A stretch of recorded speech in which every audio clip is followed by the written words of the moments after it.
করছি, বাংলাদেশের যে সকল ছাত্র জনতা জুলাই অভ্যুত্থানে শহীদ হয়েছেন, যে সকল ভাই বোনেরা আহত হয়েছেন, তাদের যে আত্মত্যাগ, এই আত্মত্যাগকে স্মরণ করে আমি বলতে চাই, জুলাই অভ্যুত্থান আমাদেরকে এই পর্যায়ে নিয়ে এসেছে নতুন বাংলাদেশ গড়ার জন্য।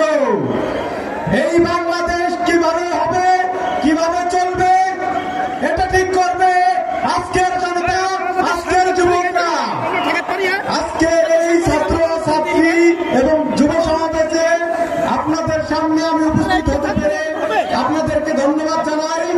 একই সাথে আমার সাথে আমার বন্ধু ডাকসুর ভিপি সাদিক কায়েম উপস্থিত হয়েছে এবং আমি এই এলাকার সন্তান হিসেবে আমার যে দায়বদ্ধতা, আমার যে দায়িত্ব, সেই জায়গা থেকে বলতে চাই, আমাদের জীবনগাছা, চৌগাছা এবং যশোরের যত অনিয়ম, দুর্নীতি, চাঁদাবাজির মূলোৎপাটন করতে হবে এবং এই যে দুর্নীতি, চাঁদাবাজি মূলোৎপাটন করতে আমাদের যে পরবর্তী পদক্ষেপ, এই পদক্ষেপে আপনারা আমার সাথে আছেন তো? ইনশাআল্লাহ আমরা এমন এক বাংলাদেশ বিনির্মাণের স্বপ্ন দেখি, যে স্বপ্ন আপনাদের দোয়া এবং আপনাদের যে সাপোর্ট, এই সাপোর্টের মাধ্যমে আমরা ডাকসু নির্বাচনে নির্বাচিত হয়েছি। এজন্য সবাইকে আমি ধন্যবাদ জানাতে চাই।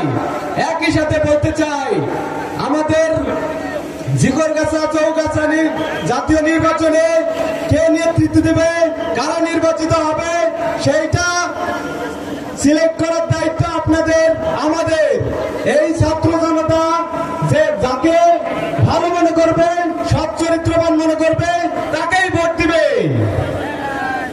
অবশেষে বলতে চাই, আমি আমার এই এলাকাকে এমন ভাবে সাজাতে চাই, এলাকার যুবক শ্রেণীকে এমন ভাবে সাজাতে চাই যাতে তারা মাদকাসক্তি, স্মার্টফোন আসক্তি থেকে ফিরে এসে খেলার মাঠে আসে।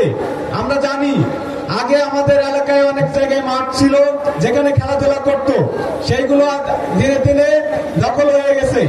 একই সাথে চাঁদাবাজির অনেক বেশি উপদ্রব তৈরি হয়েছে। আমরা কি এইটার মূলোৎপাটন করতে পারবো? সব পরিশেষে সবাইকে শুভেচ্ছা ও সালাম জানিয়ে আমি আমার বক্তব্য শেষ করছি। আসসালামু আলাইকুম।